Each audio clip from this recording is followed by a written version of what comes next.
diviser la présentation en 5 parties.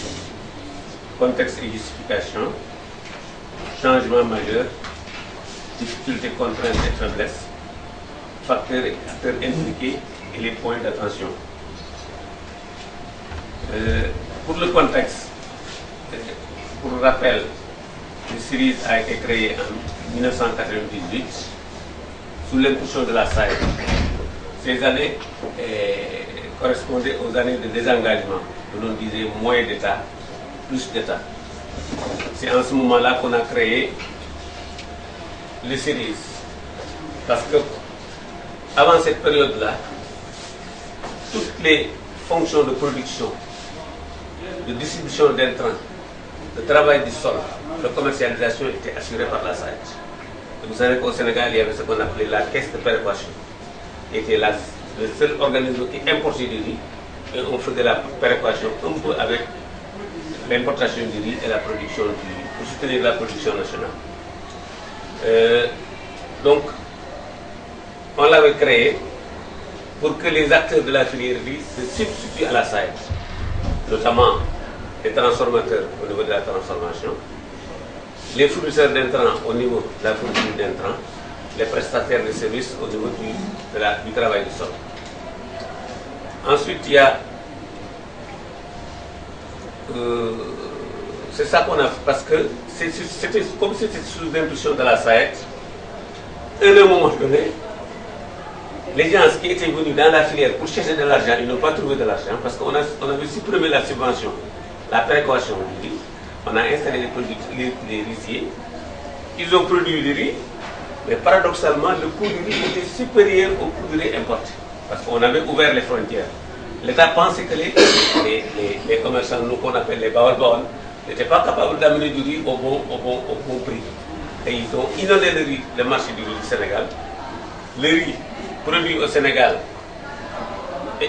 ayant un coût supérieur, donc tous ceux qui étaient venus pour chercher de l'argent sont partis et il ne restait que les producteurs. Donc c'était les producteurs qui étaient les transformateurs, les commerçants, les prestataires de services, ils faisaient tout. Donc ça c'est un contexte qui a fait que les series, on l'a créé, mais jusqu'à la redynamisation, les series n'avaient pas de papier. Donc, en le créant aussi, on avait invité tout le monde. Il y avait à peu près 12 collèges. Et même le secrétariat était assuré par la SAED. Donc c'est ça qui avait fait que ça ne fonctionnait pas. Ensuite, il y a eu l'appui des 3 PRD. Les 3 PRD, c'est privé, public, l'association privée-publique et financée par la coopération française. Et ils ont mis le focus vraiment sur la redynamisation du service. Donc c'est ainsi qu'on a tenu des ateliers, plusieurs ateliers et discuté sur les rôles et finalités d'une interprofession pour la filière. Ensuite, on a tenu un atelier au niveau du CIFA, les 6 et 7 mars. Atelier au niveau de Podor, on a fait vraiment tout le Sénégal pour vraiment sensibiliser les gens sur l'importance de la filière, l'interprofession. Ensuite, en temps, il y a eu la loi agro-silvopastorale. Ensuite, la loi agro-silvopastorale vraiment qui a légiféré sur tout cela, qui a fait que maintenant l'interprofession est inscrite vraiment dans l'arsenal juridique du Sénégal. Donc il y a eu aussi la volonté de l'État avec la crise de 2008 qui a fait qu'il y a eu la flambée des produits, des denrées de première nécessité, notamment le riz. Et l'État s'est dit que, écoutez, on ne peut plus dépendre de la nourriture du riz sur l'importation, la nourriture des Sénégalais sur l'importation. Donc en 2008, on a mis en place le programme national de suffisance en riz.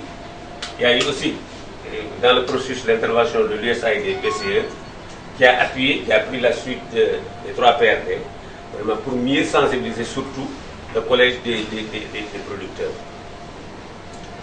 Les changements majeurs, donc suivi des engagements de l'État relatifs l'état relatif aux 8 mesures d'appui pour améliorer la performance de la filière. Donc il y a la suppression de la prime fixe, on en a parlé, mais c'est devenu effectif la dernière semaine.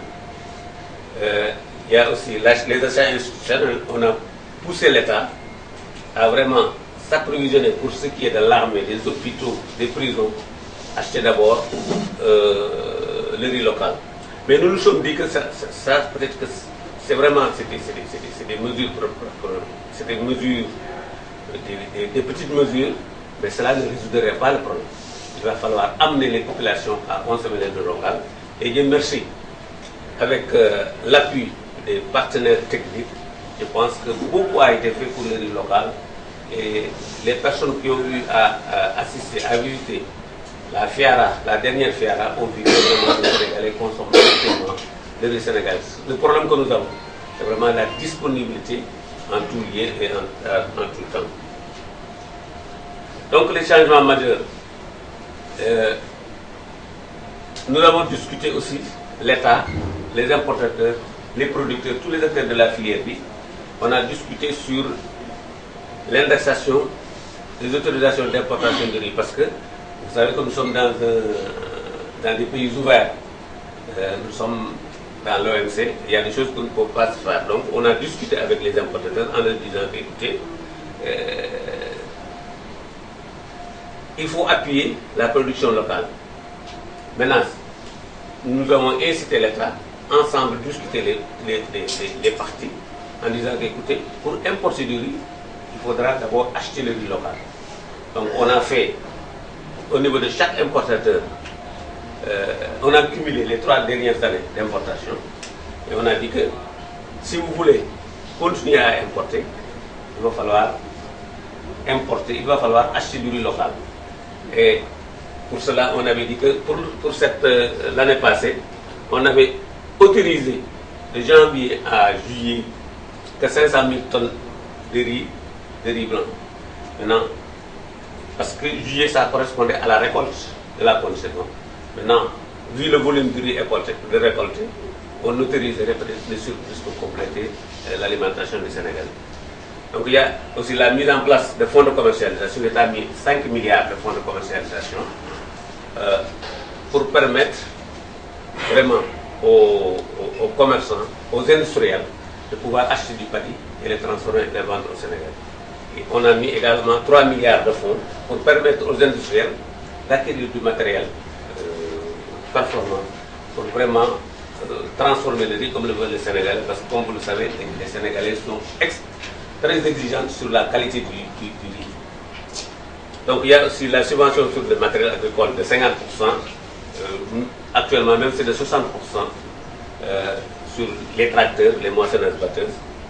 Il y a eu également l'exonération du matériel d'équipement destiné à la chaîne de valeur.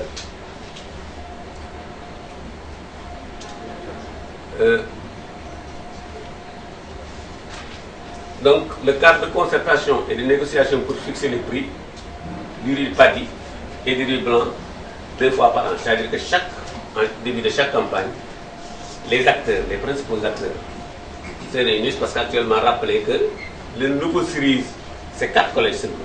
Les producteurs, les commerçants, les fournisseurs de services et prestataires, les fournisseurs de matériel agricole et prestataires de services, et les transformateurs. Donc on se réunit, maintenant là on est assisté par la SAED, par Africa Rice, par l'ISRA. C'est pour déterminer le prix du paddy, pour fixer le prix du paddy en fonction du coût de production,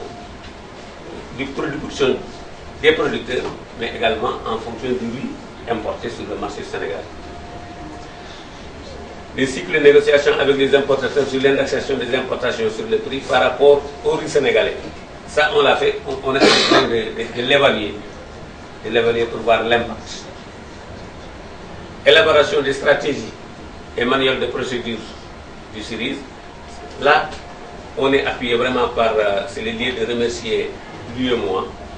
On est appuyé par la FNDAPS qui gère les fonds de l'UEMOA.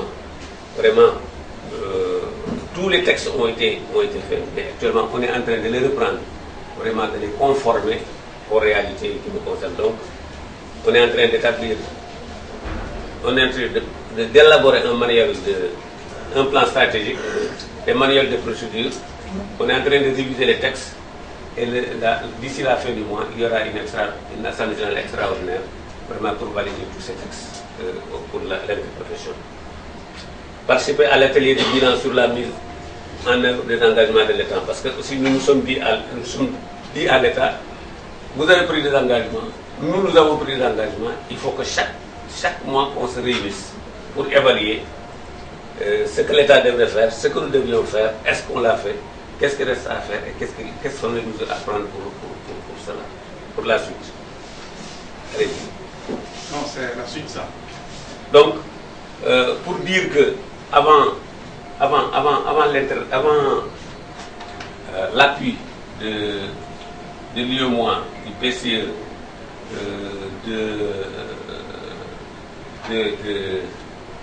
de l'AFD, c'est-à-dire que la filière, c'était pas bien organisé.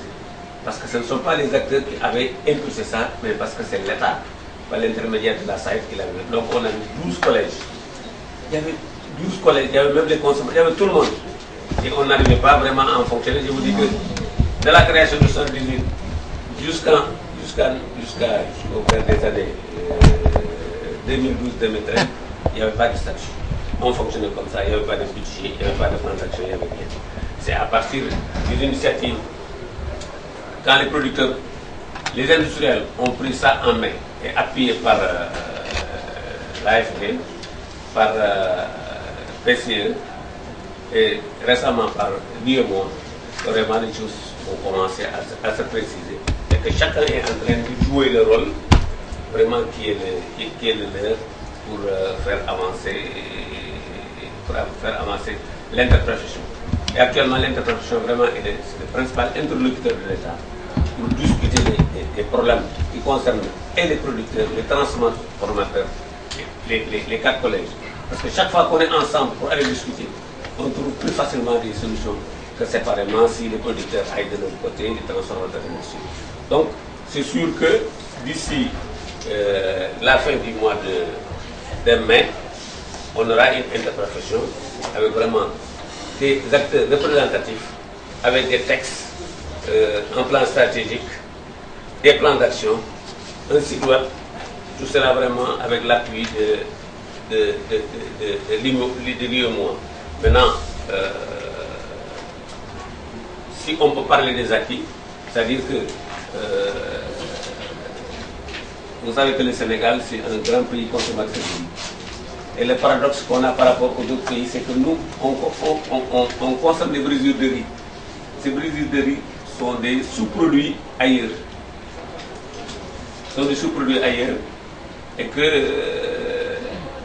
vous savez aussi que dans nos pays, le pouvoir d'achat n'est pas très élevé. Donc chaque fois que vous présentez un produit, je crois que la décision d'achat, c'est souvent conditionné par le prix. Donc ce qui fait que au Sénégal, on a énormément de problèmes de faire concurrencer un produit principal par un sous-produit. Donc le travail que le CIRIS est en train de faire, c'est vraiment faire en sorte qu'on puisse un peu changer les habitudes alimentaires des Sénégalais. Mais pour cela, nous pensons qu'il va falloir leur présenter du riz entier à un prix moins élevé que le riz importé, parce que sur le segment du riz entier, on est très compétitif par rapport au riz importé. On produit à peu près 50 000 tonnes, mais tout est consommé sans problème. Mais le gros problème que nous avons, c'est au niveau des brisures, parce qu'il y a les brisures indiennes qui nous concurrencent. Et actuellement, il y a des expériences qui sont en train d'être mises en œuvre. C'est qu'actuellement, par exemple, si vous allez dans la vallée du fleuve Sénégal, au niveau de Boundou, par exemple, toute la production de contre-saison qu'on est en train de faire est achetée. On a contractualisé avec des industriels qui nous indiquent les variétés qu'ils veulent, les quantités qu'ils veulent et les périodes où ils vont les mettre à la disposition. Donc tout ça, c'est vraiment des acquis qu'on a avec l'interprétation du au Sénégal. Mais il reste qu'il y a Il y a encore des difficultés, mais je pense que nous sommes sur la voie. Chaque fois que c'est les acteurs qui veulent créer une chose, c'est différent que si on leur pousse à créer cette chose-là. Donc la mécanisme des mécanismes de prise de décision au niveau des centres de décision, gouvernement, Assemblée nationale, là aussi, nous avons fait vraiment un travail extrêmement important en allant visiter l'Assemblée nationale, le Conseil économique et social, parce que Sambogui qui est là est membre du Conseil économique et social. On a fait un plaidoyer là-bas. Dans toutes les institutions, nous avons fait des plaidoyers pour vraiment amener les décideurs à mieux comprendre les problèmes, nos problèmes. Donc l'institution d'organisation de situation des acteurs de la filière, absence des plateformes au niveau national, parce que paradoxalement, au Sénégal, c'est les producteurs qui sont les mieux organisés. Les producteurs sont mieux organisés que les autres acteurs. Maintenant, l'absence des plateformes, parce que le CNCR est vraiment impliqué dans la chose, parce que nous, qui vous parlons, nous sommes membres du CNCR. Il est vrai que peut-être les autres plateformes ne sont pas aussi impliquées dans ça, mais le CNCR également est impliqué. Leur faible capacité de mobilisation des acteurs à la base, l'insuffisance d'établissement d'alliances stratégiques médias, limite encore l'atteinte des résultats escomptés. Donc le suivi de la mise en valeur des engagements de l'État, la disponibilité des statistiques fiables, la structuration des acteurs de la filière, la qualité du riz, le prix, l'alliance avec les acteurs, la protection et le soutien à l'agriculture, notamment la riziculture, constituent autant de points d'enjeu à la fois des défis pour l'interprofession. Maîtrise de l'évolution de la production de riz au Sénégal et de la demande, parce que les statistiques aussi, il faut que j'arrête aussi, les statistiques aussi, ça pose énormément de problèmes dans nos pays.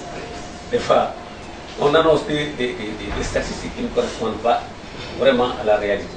C'est pourquoi nous nous sommes réunis la dernière fois lors de la rencontre qu'a organisée de coup, pour que vraiment, désormais, les décideurs, les acteurs se concertent avant la publication des statistiques, parce que souvent ça pose énormément de problèmes. Donc, retrouver un consensus dynamique pour œuvrer à la collecte des données, coordonner entre les acteurs, respect des acteurs avec les accords des relations d'affaires. Parce que souvent aussi, nous producteurs, ça il faut qu'on se le dise, nous producteurs souvent on nous reproche qu'on signe des contrats, mais souvent on ne les respecte pas. Et ça aussi c'est un problème. Et les séries d'entrée, nous sommes en train de nous battre. En tout cas, depuis 3 années, vraiment tous les accords que nous avons signés avec les industriels, nous les avons respectés depuis le temps. Acteurs impliqués. Le CIRIS a plus favorisé la mise en place d'un dispositif de veille sur le respect des engagements pris par l'État pour l'autosuffisance en riz. Parce que souvent aussi, nos États ils prennent des engagements et souvent les respecter. On connaît les procédures. Parce qu'actuellement au Sénégal, nous avons fait à peu près 42 000 hectares dans la vallée pour la haute saison. 42 000 hectares. Et tout dernièrement, on a eu des problèmes de fourniture d'intrants. Tout simplement parce qu'il y a la subvention. Souvent, il y a la subvention. L'État agrée des fournisseurs en général, souvent qui n'ont pas d'engrais. Et souvent aussi, l'État ne paye pas à temps. Ce qui fait que cette année, on a eu énormément de problèmes pour avoir l'engrais pour la haute saison. Ce dispositif a amélioré les capacités des acteurs de développement, de développer des stratégies d'influence sur la gouvernance publique et la chaîne de valeur. Il a su saisir les opportunités offertes pour rentrer en négociation avec l'État. Les leaders ont su approcher les autorités à travers les espaces divers, visite du président, parce que le président a fait une visite de 6 jours dans la vallée du fleuve Sénégal pour aller vraiment dans chaque périmètre, rencontrer les producteurs, rencontrer les acteurs, pour vraiment s'enquérir des problèmes au collectif. Parce que là aussi, il faut dire qu'actuellement, il y a une volonté politique affirmée de la part du président de la République pour vraiment accroître la production musicale. Donc, acteurs impliqués toujours, il y a les textes, statuts et règlements intérieurs du CIRIS national élaborés, adoptés par l'ensemble des acteurs de la filière. Parce que aussi, pour l'interprofession, il ne peut pas y avoir deux interprofessions pour un même produit. Donc, nous avons intégré les gens du pluvial, les gens du sud, tout le monde est intégré. En tout cas, au niveau producteur, on est très prêt. On a couvert vraiment l'ensemble du Sénégal. Maintenant, il reste d'organiser les autres acteurs, notamment les transformateurs, les commerçants et les prestataires de services. Donc, on a partagé les textes du CIRIS au niveau national. Ça aussi, c'est lié de remercier Guillaume, vraiment, qui nous a beaucoup appuyé. L'AFNDAPS a mis à notre disposition des spécialistes, vraiment pour améliorer les textes que vraiment tout le monde apprécie. Contribution à l'extension du CIRIS au niveau national. Des rencontres dans la zone sud avec la mise en place d'un comité de pilotage pour appuyer à l'extension du CIRIS au niveau national. Maintenant, ces choses faites et ces gens-là ont vraiment intégré le collège du producteur. Le CIRIS a participé également et contribué au suivi des engagements de l'État relatifs aux 8 mesures d'appui pour améliorer les performances de la filière. Il s'agit appui des structures étatiques telles que la SAED à travers le projet 3PRD qui est financé par l'AFD dans la zone nord, Vallée du Fleuve Sénégal, et l'intervention de l'USAID PCE pour appuyer le processus de relance du CIRIS à travers la FPA. Maintenant, PCE c'est terminé, maintenant c'est Natal Mbaye. Natal Mbaye, la traduction en Wolof, c'est accroître la production. Le processus de relance par le processus de la FPA. La FPA, c'est la Fédération de périmètres autogérés. C'est l'organisation, c'est mon organisation. C'est des périmètres qui étaient aménagés par l'État, gérés par la SAED, qui ont été réhabilités et qui ont été transférés aux organisations de producteurs. Moi, le périmètre dont je suis président a été transféré depuis 1991. Et de 1991 à nos jours, l'État n'a pas mis un sou. C'est les organisations de producteurs qui les gèrent. C'est nous qui faisons toute la réflexion du sol, les entretiens au niveau du matériel agricole. Donc la FPA, c'est ça qui a été vraiment un leader pour la dynamisation du CIRIS. Puis les collèges ont repris le relais pour organiser l'Assemblée générale, pour organiser leur Assemblée générale et mettre en place le comité interprofessionnel au Sénégal.